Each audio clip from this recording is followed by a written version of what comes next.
महाराज जी के चरणों में कोटि कोटि प्रणाम। महाराज जी एक दोहा पढ़ने के बाद हृदय स्वीकार नहीं कर पा रहा कि ढोल गवार शूद्र पशु नारी सकल ताड़ना के अधिकारी। जी, इसमें गोस्वामी जी ने बहुत सूक्ष्मता से वर्णन किया। महापुरुषों के वचनों को हम सूक्ष्मता से समझ पाए। प्रायः ऐसा कह करके हम कहीं कहीं माताओं बहनों की अवहेलना करते हैं, कई जगह हम इसका प्रयोग कर देते हैं। अरे वो गोस्वामी जी ने लिखा है ढोल गवार शूद्र पशु नारी सकल ताड़ना के अधिकारी। अब इसकी व्याख्या सूक्ष्मता से सुने और विचार पूर्वक। शास्त्रीय प्रमाण के अनुसार ढोल है ना, ढोल को ताड़ना चाहिए। ताड़ना मतलब उसको ठपाक चाहिए, और बेताल नहीं। शास्त्र सिद्धांत के अनुसार, संगीत शास्त्र के अनुसार तभी वो राग प्रकट कर पाएगा, तभी वो बजेगा।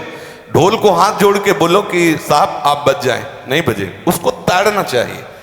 अब ताड़ना शब्द चारों में एक जैसा नहीं लगेगा, शब्द एक ही है ताड़ना, लेकिन ताड़ना के अर्थ अलग अलग हैं। जैसे कनक है, एक ही शब्द है कनक, लेकिन कनक कनक ते 100 गुनी मादकता अधिकाय, वा खाए बोराए जग या पाए बोराए।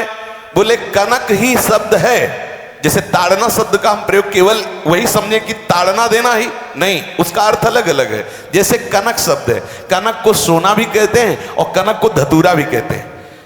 कनक को धतूरा भी कहते हैं। एक कनक है जिसके खाने से बावरा हो जाएगा, और एक कनक है जिसके पाने से बावरा हो जाएगा। कनक शब्द एक ही है, लेकिन दोनों का अर्थ अलग अलग हो गया।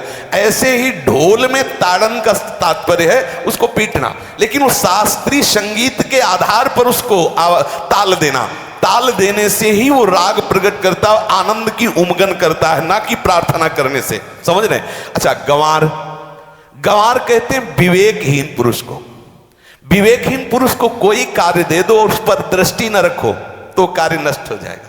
वहां ताड़ने का तात्पर्य उसको पीटना नहीं है, उस अविवेकी गंवार पर दृष्टि रखो।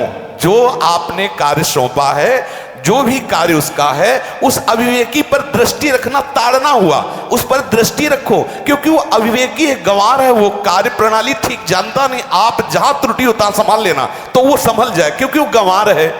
और शूद्र, शूद्र का तात्पर्य होता शूद्र। वैसे जो वर्ण व्यवस्था में शूद्र का प्रादुर्भाव सबसे श्रेष्ठ जगह से प्रादुर्भाव है।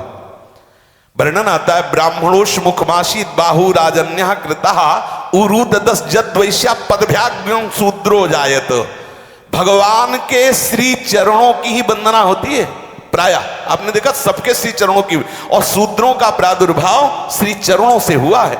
कोई ऐसा न समझे कि शूद्र का मतलब निकृष्ट होता है। यहां शूद्र का तात्पर्य जब से किसी से कहते हैं कि शूद्रवत आचरण करता है, मतलब शास्त्र विरुद्ध, सदाचार के विरुद्ध आचरण करना, शूद्रवत आचरण की तरफ संबोधन किया जाता है। यहां कहा गया कि शास्त्र की सम्मति, शास्त्र के शासन के अनुसार आचरण हो, सदाचार परायण हो। शास्त्र जिसके लिए जो विधान करता है, शास्त्र शासन स्वीकार करना, यहां शूद्र के ताड़न की बात कही गई। यहां शूद्र ताड़न का तात्पर्य डंडे से प्रहार करना नहीं, समझना।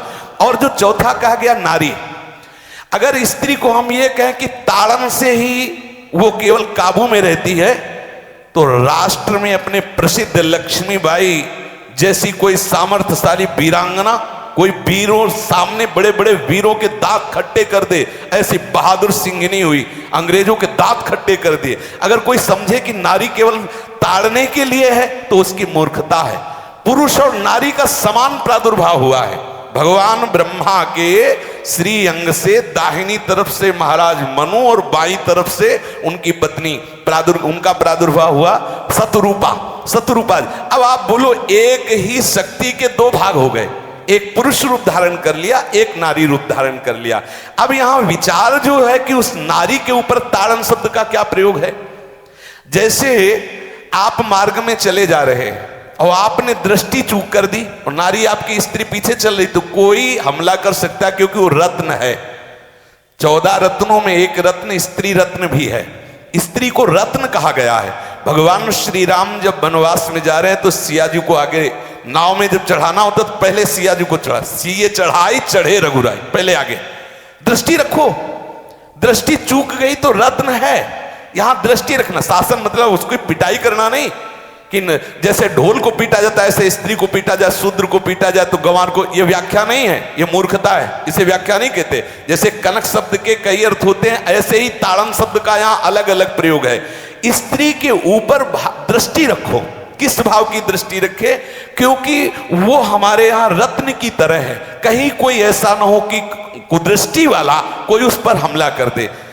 पाणी ग्रहण संस्कार में रक्षा का भी सूत्र बताया जाता है कि आपको अभी ये समर्पित है, आप इसकी रक्षा करें। हमारे शास्त्रीय सिद्धांत में देखो, कभी भी स्त्री को अकेला छोड़ने का सिद्धांत नहीं पाया गया।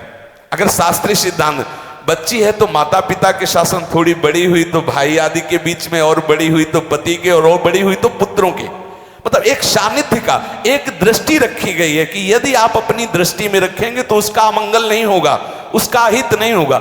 ये जो जैसे मानो कोई सी स्त्री को अकेला कोई पा गया और कुमार्गामी वृत्ति वाला हुआ, तो आज जो घटनाएं सुनने को मिलती हैं, अगर हमारी दृष्टि हो उस पर तो ऐसा नहीं हो सकता। और दूसरी बात यह है कि स्त्री को बुद्धि स्वरूपा भी माना गया। भगवान से भीष्म जी कहते हैं, मैंने अपनी कुंवारी कन्या बुद्धि को, हमारी कुंवारी कन्या है बुद्धि, सदैव सुरक्षित रखा है, आज आपके चरणों में समर्पित करते हैं। तो शास्त्र शासन के द्वारा बुद्धि को सदैव अपने अधीन रखो, कहीं बुद्धि कुमार्गामी ना हो जाए। यहां स्त्री के ताड़न का केवल एक सूत्र है कि आप उस पर दृष्टि बनाए रखें, कहीं स्त्री रत्न कहीं अपवित्र ना हो जाए, कहीं दूसरे का किसी तरह से कुमार्गामी लोगों का ऐसा कोई बर्ताव ना हो जाए, इसलिए सावधान। वहां उसको पीटने का शब्द नहीं है कि ढोल गवार शूद्र पशु नारी सकल ताड़ना के अधिकारी। ताड़ना का तात्पर्य वहां पीटना नहीं तो विद्वता में देखो तो एक से एक, साधुता में देखो तो एक से एक, वीरांगना देखो एक से एक, ऐसा नहीं कह सकते, क्योंकि जो सामर्थ्य पुरुष में वही सामर्थ्य भगवान ने स्त्री में भी दी,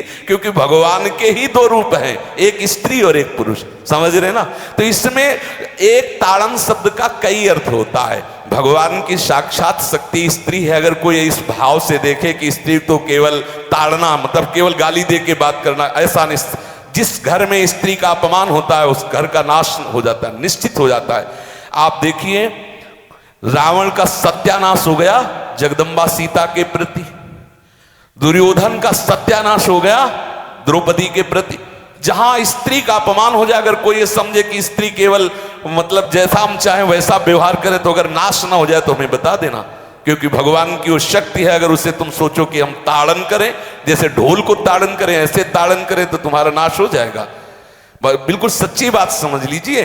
केवल वहां दृष्टि रखने की बात कही गई है, आपका अधिकार है, आप उसकी सुरक्षा व्यवस्था में रहें। और एक वृत्ति होती है, अगर शासन ना हो तो हमारी बुद्धि भ्रष्ट हो जाए, हमारी बुद्धि भ्रष्ट हो जाए, आपकी बुद्धि भ्रष्ट हो जाए। भगवान का भय, शास्त्र का भय, लोक मर्यादा का भय, ये हमको सुरक्षित रखता है। इसलिए दृष्टि रखने की आवश्यकता है कि वो पवित्र रहे, वो सुरक्षित रहे, ना कि उसको पीटने के लिए यहां संबोधन किया गया गोस्वामी तुलसीदास जी ने। इसलिए सावधानी पूर्वक अपनी वृत्ति को पावन रखते हुए महापुरुषों के वचनों को समझने की चेष्टा की जाए। गोस्वामी जी ने जो यहाँ कहा, ढोल गवार शूद्र पशु नारी सकल ताड़ना के अधिकारी, तो ताड़ना का अलग अर्थ है, अलग अलग। जैसे ढोल में ताड़ना, तो वैसे ही सब जगह नहीं ताड़ना लगेगी। आप देखो, पशु जो है, चालक जो घुड़सवार होता है उसको ताड़ना एड़ी से देता है। अपने चालक जो होता है घुड़सवार एड़ी से। किसान जो होता है वो बैल को बोलता है दाहिने, जैसे हल जोतने होता है बाएं, वो भाषा समझता है, बाएं मुड़ जाए, और नहीं मुड़ता तो पीछे अरई है एक छड़ी, उससे वो इशारा देता है, वो समझ जाता है। पशु को अपने इशारे से चला लेते। अब उससे कहे, खड़ा होकर हाथ जोड़ के कहे कि भैया बैल देवता अब थोड़ा दाहिने मुड़ जाओ, तो नहीं मुड़ेगा। जब लगाम पकड़ी और थोड़ा ताड़न किया और बोले दाएं, तो फौरन दाहिने मुड़ गया। आप देखो, जो बैलगाड़ी चलाते हैं, घोड़ा गाड़ी चलाते हैं, ऊंट चलाते हैं, तो पशु शासन के द्वारा उसको इशारे से किधर चलना है उसको इशारा बता दो।